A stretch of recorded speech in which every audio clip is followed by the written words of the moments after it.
وہ کمال حسن حضور ہے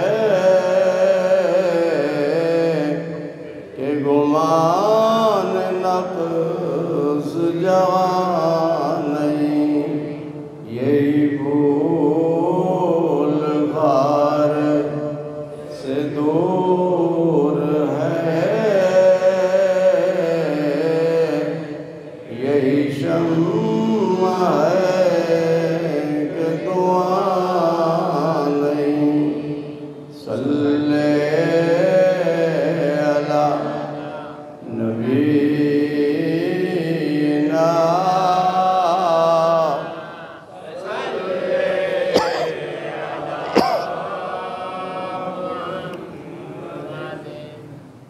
کروں مد اہل دو الرضا،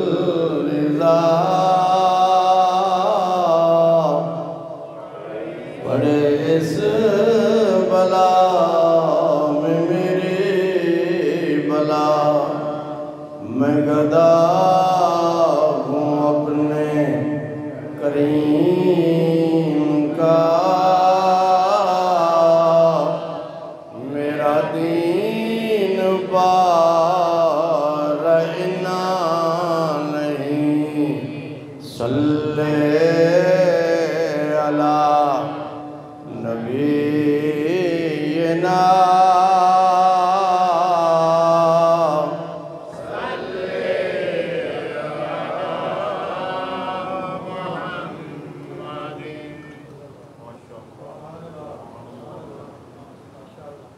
بزرگوں، بھائیو، عزیزو، کتاب کا موضوع ہے عظمت حضرت عثمان، عظمت قرآن۔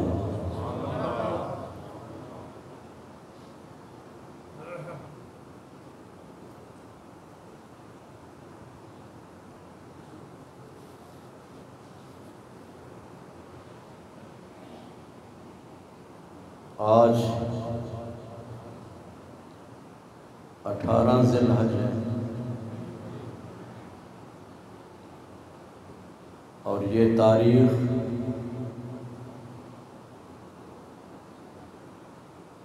حضرت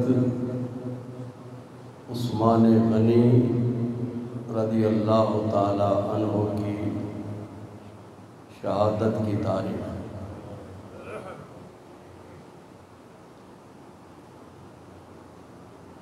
پوری دنیا میں ان سے محبت کرنے والے آج کے جمعۃ المبارک کے خطاب میں ان کی عظمت، ان کی شخصیت، ان کی شان اور ان کے مقام کو اپنے خطاب کا موضوع بنائے۔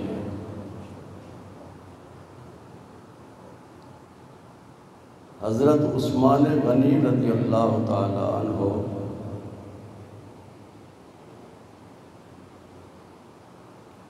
کا تعلق اس جماعت سے ہے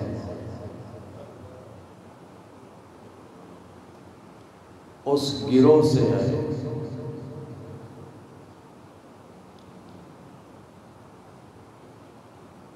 جسے صحابہ کہا جاتا ہے۔ آپ صحابی رسول ہیں۔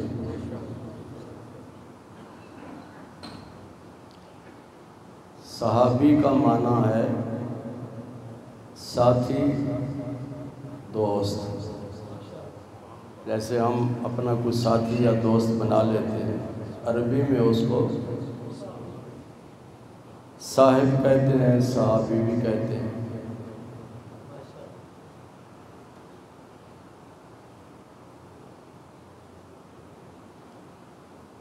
صحابی رسول صلی اللہ علیہ وسلم کی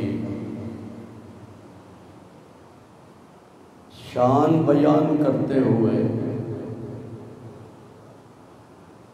حضرت عبداللہ بن مسعود رضی اللہ تعالی عنہما ارشاد فرماتے ہیں اختارہم اللہ لصحبت نبیہ ولإقامت دینہ، کہ اس گروہ کو، اس جماعت کو معمولی نہ سمجھو،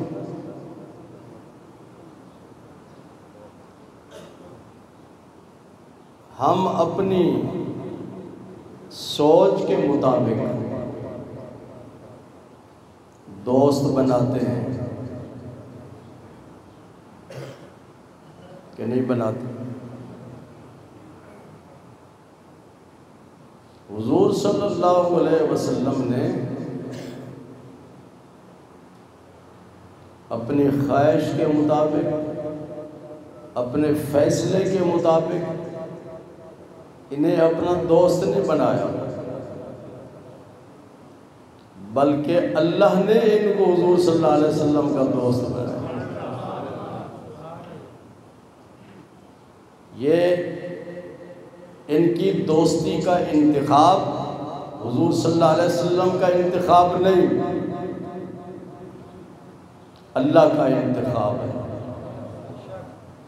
حضرت عبداللہ بن مسعود رضی اللہ تعالیٰ عنہ ارشاد فرماتے ہیں اختارہم اللہ لصحبت نبیہ ولإقامت دینہ، اللہ نے ان کو حضور صلی اللہ علیہ وسلم کی دوستی کے لیے منتخب کیا اور دین کی اقامت اور دین کو پھیلانے کے لیے منتخب کیا۔ تمام صحابہ انتخاب الہی ہیں، اور ان صحابہ میں سے حضرت عثمان غنی رضی اللہ تعالی عنہ ہیں جو کہ اسلام قبول کرنے والوں میں چوتھے نمبر پر ہیں۔ پہلے نمبر پر تو حضرت ابوبکر صدیق ہے، اور حضرت عثمان غنی رضی اللہ تعالیٰ عنہ ان کی ترغیب پر حضرت ابوبکر صدیق رضی اللہ تعالیٰ عنہ کے کہنے پر انہوں نے اسلام قبول کیا۔ حضرت عثمان غنی اور بڑے شرم و حیا والے تھے، بڑے اسلام قبول کرنے سے پہلے بھی حیا والے اور اسلام قبول کرنے کے بعد بھی حیا والے، اپنی نظر ہمیشہ جھکائے رکھتے تھے، قبول اسلام سے پہلے بھی اور قبول اسلام کے بعد بھی کسی غیر محرم عورت کو نہیں دیکھا ہو۔ اسی لیے آپ کا لقب ہے کامل الحیاء والایمان، ان پر حیا اور شرم بھی ختم ہے اور ایمان بھی۔ کامل حیا والے ہیں، کامل شرم والے ہیں اور کامل ایمان والے ہیں۔ آپ کو یہ خصوصیت حاصل ہے کہ تمام صحابہ میں سب سے پہلے جنہوں نے قرآن مجید حفظ کیا وہ حضرت عثمان غنی رضی اللہ تعالیٰ عنہ۔ سمجھ آ رہی ہے؟ اور یہ بھی آپ کی خصوصیت ہے کہ حضور صلی اللہ علیہ وسلم کے بھانجے ہیں۔ حضرت عثمان غنی رضی اللہ تعالیٰ عنہ آپ کے بھانجے ہیں۔ 150 سے زیادہ آپ کو حدیثیں یاد تھیں، دن رات قرآن پاک کی تلاوت میں مصروف رہتے تھے، ہر وقت قرآن پاک کی تلاوت کرنا، اور آپ کو یہ خصوصیت حاصل ہے کہ حضور صلی اللہ علیہ وسلم کی 2 بیٹیاں یکے بعد دیگرے آپ کے نکاح میں آئیں۔ پہلی بیٹی حضرت رقیہ رضی اللہ تعالی عنہا، ان کے ساتھ نکاح ہوا۔ جب ان کا وصال ہوا تو پھر حضرت ام کلثوم رضی اللہ تعالی عنہا ان کے ساتھ ان کا نکاح ہوا۔ اسی لیے حضرت عثمان کا لقب ہے ذوالنورین۔ کیا لقب ہے؟ ذوالنورین، دو نور والے، دو نور والے۔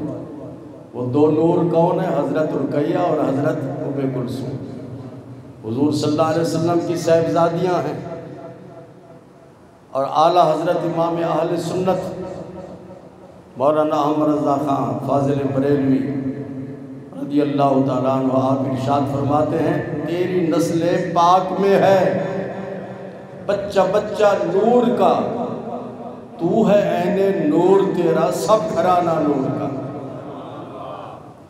سرکار بھی نور اور آپ کی اولاد بھی نور، اسی لیے آپ کا لقب ہے ذوالنورین۔ کسی بھی نبی کے صحابی کو، کسی بھی نبی کے صحابی کو یہ شرف حاصل نہیں ہے کہ اس کے نکاح میں یک بعد دیگر نبی کی دو بیٹیاں آئیں۔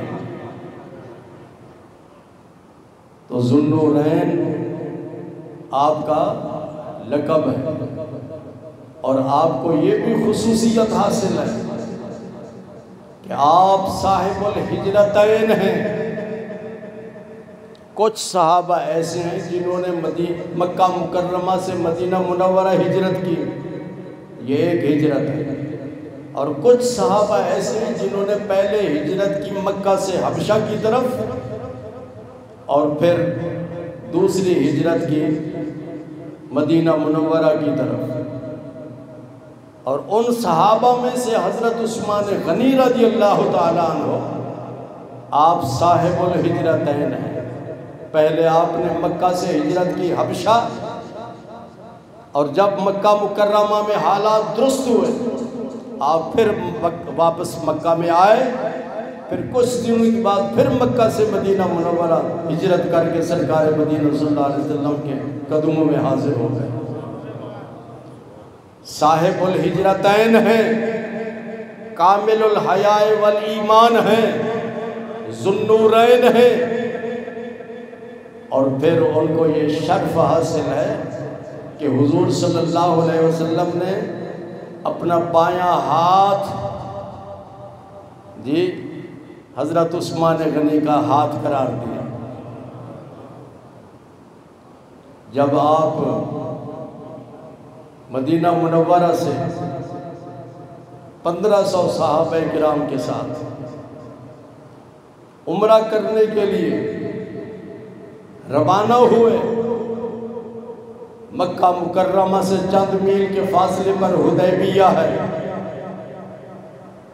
حدیبیہ جگہ کا نام ہے، اس جگہ پہ جا کے حضور صلی اللہ علیہ وسلم ٹھہر گئے، اور وہیں سے آپ نے حضرت عثمان غنی رضی اللہ تعالیٰ عنہ کو اپنا سفیر بنا کر دیا۔ اب 1500 صحابہ ہیں، ان میں حضرت ابوبکر صدیق ہیں، حضرت عثمان غنی ہیں، حضرت عمر فاروق ہیں، حضرت علی کرم اللہ تعالیٰ وجہ الکریم ہیں، اور بھی جلیل القدر صحابہ ہیں۔ لیکن حضور صلی اللہ علیہ وسلم نے سفارت کے لیے کس کو منتخب کیا؟ حضرت عثمان غنی رضی اللہ تعالیٰ۔ نگاہ انتخاب حضرت عثمان غنی پر پڑتی ہے۔ ارشاد فرمایا عثمان میرا پیغام لے جاؤ اور کفار مکہ سے کہو کہ حضور صلی اللہ علیہ وسلم عمرہ کرنے کے لیے آئے ہیں، اجازت دی جائے، کیونکہ اس وقت مکے پر اقتدار، مکے پر تسلط، مکے پر غلبہ کفار کا تھا۔ اسی لیے حضور صلی اللہ علیہ وسلم نے اجازت طلب کی کہ اجازت دیں، ہم عمرہ کرنا چاہتے ہیں، ہمیں اجازت دی جائے۔ حضرت عثمان غنی رضی اللہ تعالیٰ عنہ معلوم تھا انہیں کہ مکے کے کافر میرے دشمن ہیں، لیکن انہوں نے اس بات کی پرواہ نہیں کی۔ اللہ کے رسول کا حکم تھا، حکم کی تعمیل کرتے ہوئے، اپنی جان کی پرواہ نہ کرتے ہوئے آپ تشریف لے گئے۔ مکے کے کافروں سے کہا کہ حضور صلی اللہ علیہ وسلم نے پیغام دیا ہے، ہمیں اجازت دی جائے، ہم عمرہ کرنا چاہتے ہیں۔ مکے والوں نے کہا کہ ہم انہیں اجازت نہیں دے سکتے، اگر آپ عمرہ کرنا چاہتے ہیں تو ہم آپ کو اجازت دیتے ہیں۔ حضرت عثمان غنی رضی اللہ تعالیٰ عنہ نے ارشاد فرمایا، میں جانتا ہوں کہ عمرہ کیا چیز ہے۔ عمرہ کے لیے پہلے بیت اللہ کا طواف کیا جاتا ہے۔ بیت اللہ کا جب طواف کریں گے حبیب تو زیارت کریں گے بیت اللہ کی کہ نہیں کریں گے؟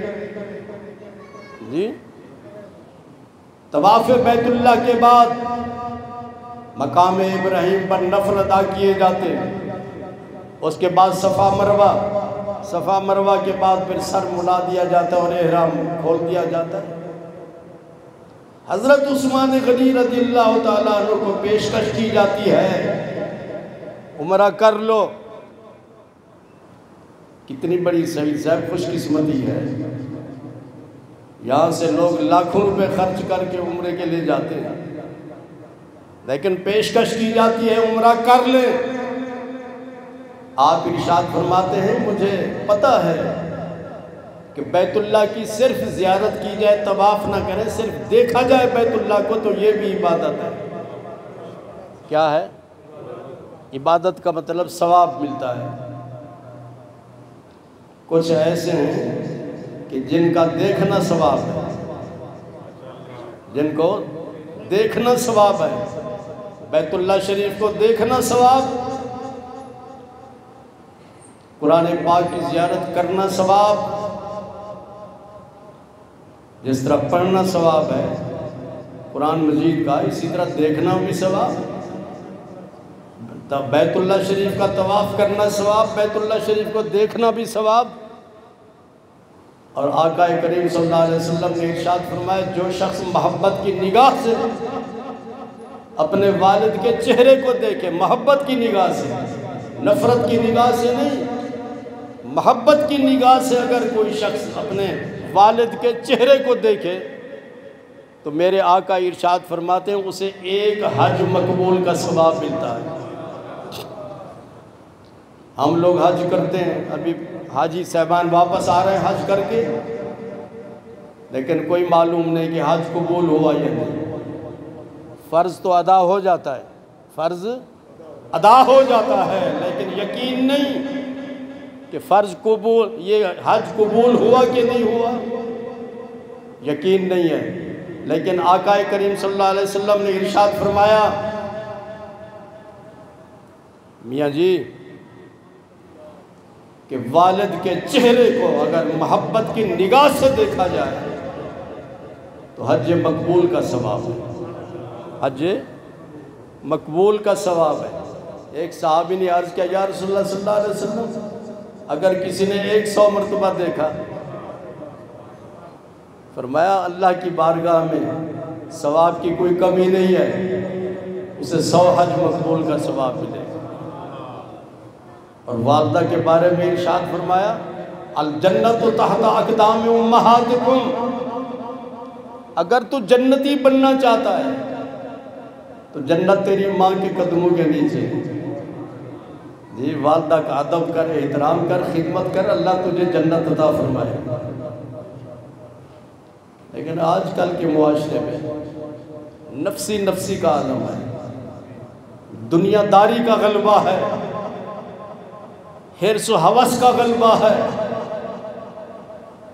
پیسہ پیسہ پیسہ پیسہ پیسہ پیسہ یہ چل رہا ہے، نہ والد کی پرواہ ہے نہ والدہ کی پرواہ ہے۔ اس پیسے کی وجہ سے، دنیا داری کی وجہ سے ماں باپ کی نافرمانی کی جاتی ہے، بے ادبی اور ان کی گستاخی کی جاتی ہے۔ اور یہ بات یاد رکھو کہ کچھ گناہ ایسے ہیں کہ جس کا عذاب اور جس کی سزا انسان کو دنیا میں ملتی ہے. سمجھ رہے؟ نماز نہیں پڑھتا آدمی، زکوٰۃ نہیں دیتا، حج نہیں کرتا، قیامت کے دن اس کو سزا ملے گی. لیکن ماں باپ کی نافرمانی ایسا گناہ ہے کہ اس کی سزا دنیا میں ملتی ہے اور آخرت میں بھی ملے گی. دنیا میں کس صورت میں ملتی ہے سزا؟ کہ اس پر رزق کے دروازے بند کر دیے جاتے ہیں. جی، رزق کے دروازے بند کر دیے جاتے ہیں. پیسے نہیں آ رہے ہوتے، دکان پہ بیٹھا ہے، کاروبار کچھ نہیں ہے. والد کو راضی کرو، والدہ کو راضی کرو، اللہ غیبی راستوں سے تمہیں رزق عطا فرمائے گا، غیبی خزانوں سے مدد ہوتی ہے. حضرت عثمان غنی نے ارشاد فرمایا، میں جانتا ہوں بیت اللہ کی زیارت عبادت ہے، طواف بھی عبادت ہے، صفا مروہ میں سعی کرنا بھی عبادت ہے، لیکن عثمان کی کیا مجال کہ اپنے آقا کے بغیر بیت اللہ شریف کا طواف کرے. میں اس عبادت کو عبادت نہیں سمجھتا جس میں میرے آقا میرے ساتھ تشریف فرمانا. یہ ان کا عشق و محبت تھا، عشق رسول کے اس مقام پر فائز تھے. وہ سمجھتے تھے کہ وہ عبادت نہیں ہو سکتی جس میں جمال مصطفیٰ سامنے تھا. اسی لیے امام غزالی نے کہا، اپنے وقت کے مجدد ہیں، اپنے وقت کے محدث ہیں، اپنے وقت کے بہت بڑے عالم ہیں. آپ فرماتے ہیں نمازی، نماز کس کی ہے بھائی؟ نماز اللہ کی ہے یا نہیں؟ وہ فرماتے ہیں نمازی تو اللہ کی نماز پڑھ رہا ہے.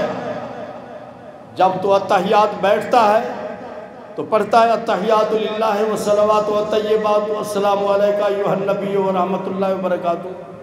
زاہد پڑھتے ہو یا نہیں؟ تو امام غزالی کہتا ہے اتحیات للہ والصلوات والطیبات پر رک جا، نمازی تو رک جا. رکنے کے بعد تو تصور کر کے آقا میرے سامنے ہے، پھر تم کہو وَأَحْضِرْ فِي قَلْبِكَ شَخْصَ الْكَرِيمَ فَقُلْ السَّلَامُ عَلَيْكَ أَيُّهَا النَّبِيُّ وَرَحْمَةُ اللَّهِ وَبَرَكَاتُهُ. اتحیات للہ والصلوات والطیبات پر رک جا. رکنے کے بعد یہ تصور کر کہ میرے آقا میرے سامنے ہیں، پھر تم پڑھو السلام علیکہ، تجھ پر سلام ہو. جی، جو عربی گرامر جانتے ہیں ان کو معلوم ہے کہ السلام علیکہ اس وقت کہا جاتا ہے جب سامنے ہو کوئی. جی، اور اگر کوئی سامنے نہ ہو تو کہتے ہیں السلام علیہ، اس پر سلام، اس پر سلام ہو. تو فرمایا امام غزالی کہتے ہیں نماز تو اللہ کی ہے لیکن سلام رسول اللہ کا ہے. جب تو نے سلام کرنا ہے تو تصور کر کہ میرے آقا میرے سامنے ہیں، پھر کہو السلام علیکہ ایھا النبی ورحمۃ اللہ وبرکاتہ. نعرہ تکبیر، اللہ اکبر، نعرہ رسالت.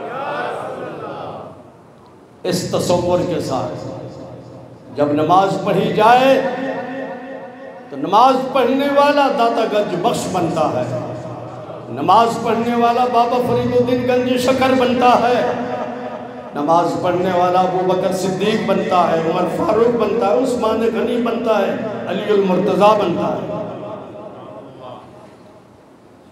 اس تصور کے ساتھ عبادت کی جائے. تو حضرت عثمان غنی کو دیر ہو گئی، سرکار کی خدمت میں واپس آنے میں دیر ہو گئی، اور ادھر یہ خبر مشہور ہو گئی کہ حضرت عثمان غنی کو شہید کر دیا گیا. حضور صلی اللہ علیہ وسلم نے صحابہ کو اکٹھا کیا تو آپ نے ارشاد فرمایا جہاد کے لیے بیعت کرو، جہاد کے لیے بیعت کرو. 1500 صحابہ کرام کے ہاتھ نیچے ہیں، آپ کا ہاتھ اوپر ہے۔ اللہ نے اس منظر کو بیان کیا قرآن پاک میں۔ اللہ ارشاد فرماتا ہے ان الذین یبایعونک تحت الشجرہ انما یبایعون اللہ ید اللہ فوق ایدیہم، جنہوں نے درخت کے نیچے بیٹھ کر آپ کے ہاتھ پر بیعت کی، تو اللہ فرماتا ہے وہ آپ کا ہاتھ نہیں تھا، اللہ کا ہاتھ تھا۔ ید اللہ فوق ایدیہم، اللہ کا ہاتھ ان کے ہاتھوں پر۔ جب سارے صحابہ سے بیعت لے لی، پھر آپ نے بایاں ہاتھ نکالا اور اپنا دایاں ہاتھ اوپر رکھا۔ آپ نے فرمایا یہ عثمان کا ہاتھ ہے، میں عثمان کی طرف سے بیعت کر رہا ہوں۔ یہ بیعت رضوان ہے۔ اللہ نے اس بیعت پر اپنی رضا اور اپنی خوشنودی کا اظہار فرمایا۔ حضرت عثمان غنی رضی اللہ تعالیٰ عنہ وہ خوش قسمت صحابی ہیں کہ جنہیں حضور صلی اللہ علیہ وسلم کا ہاتھ مبارک عطا کیا گیا۔ حضرت عبداللہ بن عمر فرماتے ہیں تمام صحابہ نے حضور صلی اللہ علیہ وسلم کے ہاتھ میں اپنا ہاتھ دیا، اپنا ہاتھ حضور صلی اللہ علیہ وسلم کے ہاتھ میں دیا اور بیعت کی۔ اور ایک حضرت عثمان غنی ہیں جنہوں نے اپنا ہاتھ نہیں دیا بلکہ اللہ کے رسول نے اپنا ہاتھ ان کا ہاتھ قرار دے دیا اور ان سے بیعت کی۔ حضرت عثمان غنی رضی اللہ تعالیٰ عنہ کی ایک خصوصیت یہ ہے کہ آپ جامع القرآن ہیں۔ کیا ہے؟ قرآن کو جمع کرنے والے۔ اردو کی کتابوں میں آپ نے پڑھا ہوگا کہ حضرت عثمان غنی کیا ہیں؟ جامع القرآن۔ یہ بات یاد رکھیں، جامع القرآن 3 ہیں۔ کتنے؟ سب سے پہلے جامع القرآن حضور صلی اللہ علیہ وسلم ہے، اور آپ کے بعد جامع القرآن حضرت ابوبکر صدیق ہیں، اور تیسرے نمبر پہ حضرت عثمان غنی رضی اللہ تعالیٰ عنہ جامع القرآن ہے۔ لیکن فرق یہ ہے کہ جب حضور صلی اللہ علیہ وسلم پر وحی الہی نازل ہوتی تھی، اللہ کا پیغام جب آتا تھا، قرآن مجید جب اترتا تھا، قرآن کی آیتیں، تو حضرت عثمان کو یہ شرف حاصل ہے کہ وحی الہی کو خود لکھتے تھے۔ 40 کے قریب صحابہ کرام ہیں جنہیں وحی الہی لکھنے کا شرف حاصل ہے، کاتبین وحی الہی، ان میں حضرت عثمان غنی بھی ہیں۔ اچھا، حضور صلی اللہ علیہ وسلم فرماتے تھے کہ لکھو قرآن کی اس آیت کو۔ کاغذ نہیں تھے، کاغذوں پہ نہیں لکھا جاتا تھا، کھجور کے پتوں پر، ہڈیوں پر، چمڑے پر قرآن مجید کی آیات کو لکھا جاتا تھا۔ جب قرآن پاک مکمل ہوا، یہ جتنی بھی یہ چیزیں تھیں، کھجور کے پتے، ہڈیاں اور چمڑے، ایک صندوق میں رکھے جاتے تھے، لکھ کر صندوق میں رکھے جاتے تھے۔ تو حضور صلی اللہ علیہ وسلم نے پورا قرآن پاک اس صورت میں جمع کیا، صندوق میں۔ سمجھ رہے آپ؟ جب حضور صلی اللہ علیہ وسلم کی وصال ہوا، حضرت ابوبکر صدیق رضی اللہ تعالیٰ عنہ کا زمانہ آیا، آپ خلیفہ منتخب ہوئے، تو حضرت ابوبکر صدیق رضی اللہ تعالیٰ عنہ نے فرمایا حضرت عمر کو کہ یہ جو کھجور کے پتے ہیں اور اسی طرح چمڑے پہ لکھے ہوئے ہڈیوں پر، یہ ہو سکتا ہے کہ کوئی گم ہو جائے، کوئی ایک پتا گم ہو جائے، کوئی چمڑے کا ٹکڑا گم ہو جائے، ہڈی کا ٹکڑا گم ہو جائے تو قرآن پاک پھر ہمیں نہیں ملے گا نا، وہ آیتیں گم ہو جائیں گی۔ میری خواہش یہ ہے کہ ان کو کتابی شکل دی جائے، ان کو کتابی شکل دی جائے، کاغذ پہ لکھ دیا جائے اور کتاب بنا دی جائے، مصحف بنا دیا جائے۔ حضرت عمر فاروق رضی اللہ تعالیٰ عنہ نے فرمایا کیف افعل ما لم یفعلہ رسول اللہ صلی اللہ علیہ وسلم، میں وہ کام کیوں کروں جو حضور صلی اللہ علیہ وسلم نے نہیں کیا۔ اگر حضور صلی اللہ علیہ وسلم چاہتے کہ قرآن مجید کو کاغذ پہ لکھا جائے تو کاغذ پہ لکھا جا سکتا تھا، تو ہم کیوں کریں یہ کام؟ کس نے کہا؟ جو سرکار نے نہیں کیا میں وہ کام کیوں کروں؟ تو حضرت ابو بکر صدیق رضی اللہ تعالیٰ عنہ نے ارشاد فرمایا اس میں خیر ہے، اس میں بھلائی ہے امت کے لیے، امت کا فائدہ ہے اس میں۔ بار بار انہوں نے کہا تو حضرت عمر فرماتے ہیں میرا سینہ کھل گیا کہ جو حضرت ابو بکر صدیق نے کہا بالکل ٹھیک ہے۔ پھر وہ گئے حضور صلی اللہ علیہ وسلم کے ایک صحابی کے پاس، کیا نام تھا ان کا؟ نہیں اور ہیں، اس وقت ذہن سے اترا ہوا ہے، تو ان کے پاس گئے، میں نے تفسیر میں ان کا نام لکھا ہے، پہلے پارے کی تفسیر میں۔ ان کے پاس گئے تو انہوں نے بھی یہی کہا کہ کیف افعل ما لم یفعل رسول اللہ صلی اللہ علیہ وسلم، میں وہ کام کیوں کروں جو حضور صلی اللہ علیہ وسلم نے نہیں کیا۔ حضرت ابو بکر صدیق نے، حضرت عمر فاروق نے بار بار اصرار کیا کہ اس میں امت کا فائدہ ہے، یہ کام کریں۔ چنانچہ انہوں نے حامی بھر لی اور لکھنا شروع کر دیا۔ تو کتابی شکل میں قرآن پاک کو جمع کرنا کس کا کام ہے؟ حضرت ابو بکر صدیق کا، اسی لیے آپ جامع القرآن ہیں۔ پھر حضور صلی اللہ علیہ وسلم نے اجازت دی ہوئی تھی کہ قرآن مجید کو عرب کے لوگ اپنی اپنی لغت کے مطابق پڑھ سکتے ہیں، اپنی اپنی لغت کے مطابق پڑھ سکتے ہیں۔ چنانچہ انہوں نے جب فوجی بھیجے مختلف علاقوں میں، کیمپوں میں فوجی بیٹھے، انہوں نے اپنی اپنی لغت میں قرآن مجید پڑھنا شروع کیا۔ جب دوسرے نے سنا اس نے کہا تم غلط قرآن مجید پڑھ رہے ہو۔ ابھی مضارع صرف میں ماضی، مضارع، اسم فاعل، اسم مفعول وغیرہ یہ ہوتے ہیں، تو حرف مضارع ایک لغت میں اس پہ کسرہ زیر پڑھی جاتی تھی، یعلم ہیں وہ یہ علم پڑھتے تھے، اپنی لغت کے مطابق یہ علم پڑھتے تھے، اور قریش لغت میں یعلم پڑھتے تھے، یا پر زبر۔ تو جو یہ علم پڑھنے والے ہیں وہ کہتے تھے یعلم پڑھنے والے غلط ہیں، جو یعلم والے تھے وہ کہتے تھے یہ علم والے غلط ہیں۔ اس طرح ان فوجیوں کا آپس میں اختلاف پیدا ہو گیا۔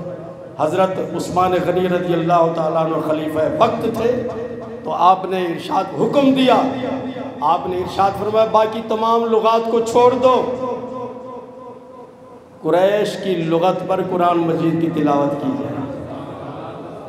تو حضرت عثمان غنی جامع القرآن ہیں اس حوالے سے کہ لغت قریش پر انہوں نے اپنی امت کو جمع کیا۔ قرآن مجید کہ آپ کیا ہیں؟ جامع ہیں۔ کون؟ اور قرآن کیا ہے؟ اللہ کی کتاب ہے۔ کس کی؟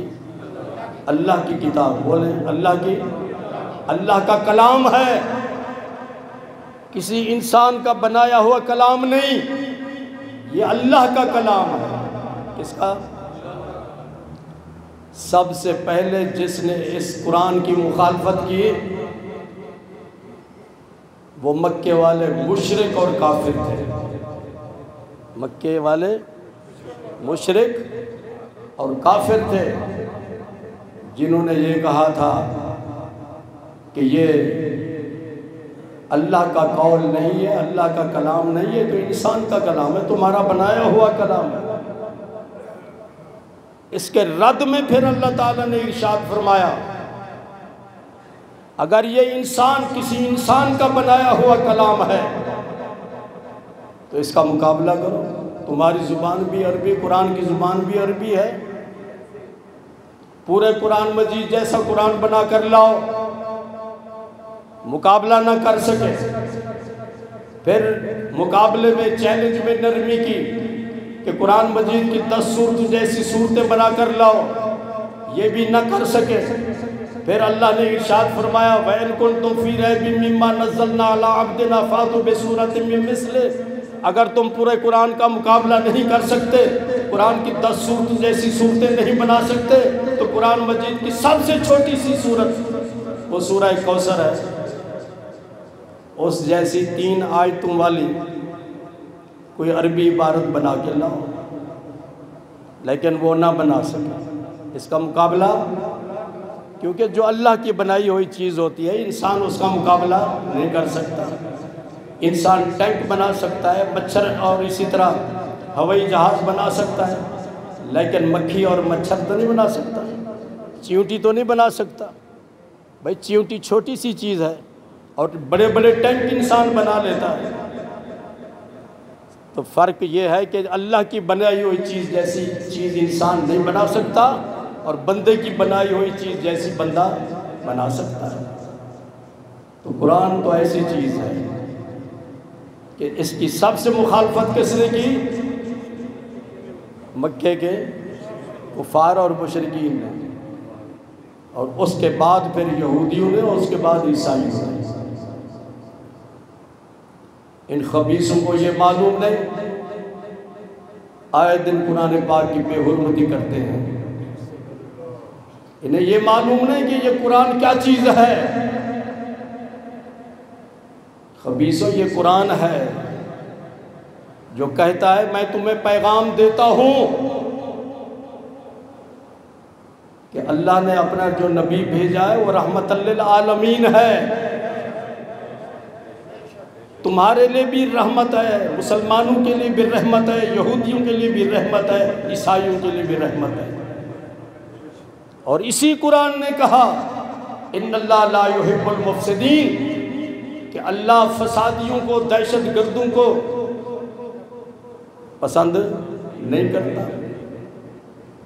قرآن کا پیغام امن اور سلامتی ہے، قرآن کا پیغام رحمت ہے، اور قرآن پاک کے بارے میں اللہ تعالیٰ نے ارشاد فرمایا شفاء لما فی الصدور، قرآن مجید شفا ہے، الحمد سے لے کر والناس تک، جسمانی بیماریوں کے لیے بھی شفا ہے اور روحانی بیماریوں کے لیے بھی شفا ہے۔ ایک بزرگ نے دیکھا کہ کسی بزرگ کو کسی ہندو اور کافر کے پاس لے کے جا رہے ہیں، تو پوچھا کہاں جا رہے ہیں؟ کہنے لگا ان کو تکلیف ہے، درد ہے، تو ہم ایک ہندو حکیم ہے اس کے پاس لے کے جا رہے ہیں۔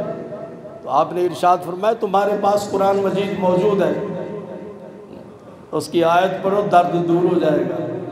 اور وہ آیت کیا ہے؟ وَبِالْحَقِّ أَنزَلْنَاهُ وَبِالْحَقِّ نَزَلَ، یہ 7 دفعہ پڑھو جی، ہاتھ پہ دم کر کے درد والی جگہ پہ ہاتھ پھیر دو، درد ختم ہو جائے گا۔ اس پہ عمل کیا، اور حضور صلی اللہ علیہ وسلم نے ارشاد فرمایا فاتحۃ الکتاب شفاء، کہ سورہ فاتحہ شفا ہے، ہر بیماری کے لیے شفا ہے۔ حضرت خواجہ معین الدین چشتی اجمیری رحمۃ اللہ علیہ ارشاد فرماتے ہیں اگر کوئی شخص لا علاج مرض میں مبتلا ہو تو فجر کی سنتیں پڑھ کے سورۃ فاتحہ پڑھے، میم بسم اللہ کی میم ساتھ ملا کر بسم اللہ الرحمن الرحیم الحمدللہ رب العالمین الرحمن الرحیم، پوری سورۃ فاتحہ 41 مرتبہ پڑھ کر مریض پہ دم کی جائے تو لا علاج مرض میں جو مبتلا ہوتا ہے اس کو شفا مل جاتی ہے۔ اور حضرت خواجہ معین الدین چشتی اجمیری فرماتے ہیں اگر اس کو شفا نہ ملے تو قیامت کے دن اس کا ہاتھ ہوگا اور میرا دامن ہوگا۔ تو قرآن مجید تو الحمد سے لے کر والناس تک شفا ہی شفا ہے۔ مجھے یہ بتاؤ اگر کوئی ڈاکٹر کی کتاب لکھی ہوئی ہو تو کوئی اس کو جلائے گا؟ بولو، کوئی نہیں جلاتا۔ تو یہ تو اللہ کی کتاب ہے جو شفا ہی شفا ہے، تو اس کو کیوں جلاتے ہیں؟ پھر یہ کتاب جس میں عدل اور انصاف کا حکم ہے، ان اللہ یامر بالعدل والاحسان، اللہ عدل کا اور احسان کا حکم دیتا ہے، انصاف کا حکم دیتا ہے، امن اور سلامتی کا حکم دیتا ہے، رحمت للعالمین کا پیغام پہنچاتا ہے۔ جس کتاب کو اللہ نے یہ عظمت عطا کی ہو اس کی توہین کی جائے، 2.25 ارب کے قریب پوری دنیا میں مسلمان ہیں. کتنے؟ ان مسلمانوں کی دل آزاری کی گئی، دل شکنی کی گئی، انہیں دکھ اور تکلیف پہنچائی گئی، ان کو اذیت پہنچائی گئی. کہتے ہیں جی آزادی اظہار ہے. یہ آزادی اظہار نہیں، یہ مادر پدر آزادی ہے. آزادی اظہار نہیں، مادر پدر آزادی ہے. میں ان خبیثوں سے پوچھتا ہوں جنہوں نے قرآن مجید جلایا، کیا تورات کو جلاؤ گے؟ جو یہودیوں کی کتاب ہے تورات اور عیسائیوں کی کتاب ہے انجیل، کیا انجیل کو جلاؤ گے؟ یہ جتنے بھی آزادی اظہار کے علمبردار بیٹھے، میں ان سے پوچھتا ہوں کیا تم یہ جرأت کرو گے کہ انجیل کو اور اس کو تورات کو جلاؤ؟ قرآن مجید نے تو سب کی عزت اور احترام کا سبق دیا ہے. تورات کو بھی اور اسی طرح انجیل کا بھی بڑے ادب احترام سے ذکر کیا. اور یہودی مانتے حضرت موسیٰ علیہ السلام کو، ان کا ذکر فرمایا. عیسائی مانتے حضرت عیسیٰ علیہ السلام کو، ان کا ذکر فرمایا قرآن مجید میں بڑے ادب احترام کے ساتھ. جتنے بھی اسلامی ملک کے سربراہ ہیں انہیں چاہیے کہ بڑا مضبوط قدم اٹھائیں اور اس مسئلے کو اقوام متحدہ میں اٹھائیں، سلامتی کونسل میں اٹھائیں اور قانون بنوائیں کہ جو شخص اس قسم کی غلط حرکت کرے گا اس کو سخت سے سخت سزا دی جائے، سخت سزا کے لیے قانون بنوایا جائے اور اس سلسلے میں کوشش کی جائے. ٹھیک ہے، ہم احتجاج کرتے ہیں، ریلیاں نکالتے ہیں، جلوس نکالتے ہیں، لیکن یہ بھی اپنی جگہ پہ ٹھیک ہے. آج حکومت نے کہا ہے جی یوم تقدس سے قرآن منایا جائے، ہم مناتے ہیں، بیان کر رہے ہیں، لیکن اس کے ساتھ ساتھ مضبوط قدم بھی اٹھانا چاہیے. اور اس کی صورت یہ ہے کہ اقوام متحدہ اور سلامتی کونسل میں یہ مسئلہ اٹھایا جائے اور قانون بنوایا جائے کہ کسی کے مذہبی جذبات کو ٹھیس نہیں پہنچائی جائے گی، اور ٹھیس پہنچانا اس کا نام آزادی اظہار نہیں ہے. یہ سویڈن کا جو وزیر اعظم ہے یا اس کا جو بادشاہ ہے، کوئی گالی دے گا اس کو؟ برداشت کریں گے اگر کوئی ان کو گالی دے؟ جب تم ان کی گالی کو برداشت نہیں کر سکتے اس کو بھی پھر کہو نا کہ یہ آزادی اظہار ہے. اللہ تبارک و تعالیٰ سے دعا ہے کہ اگر دنیا والے ایسے خبیثوں کو سزا نہیں دیتے تو اللہ ان کو سزا دے. اور اللہ نے خود قرآن مجید میں ارشاد فرمایا ہے کہ میں نے قرآن کو نازل کیا اور میں ہی قرآن کی حفاظت کرنے والا ہوں. اور یہ بات یاد رکھیں، اللہ کا یہ قول سچا ہے، اللہ کی یہ بات سچی ہے. پوری دنیا کے پرس ختم ہو جائیں، پوری دنیا کے قرآن مجید کے نسخے ختم ہو جائیں، کہیں بھی قرآن مجید کا نسخہ نہ ملے، لیکن 8 سال کے بچے کے سینے میں پورا قرآن مجید محفوظ. مٹ گئے، مٹتے ہیں، مٹ جائیں گے عادات ہیں، نہ مٹا ہے نہ مٹے گا کبھی چرچا تیرا. وآخر دعوانا الحمدللہ.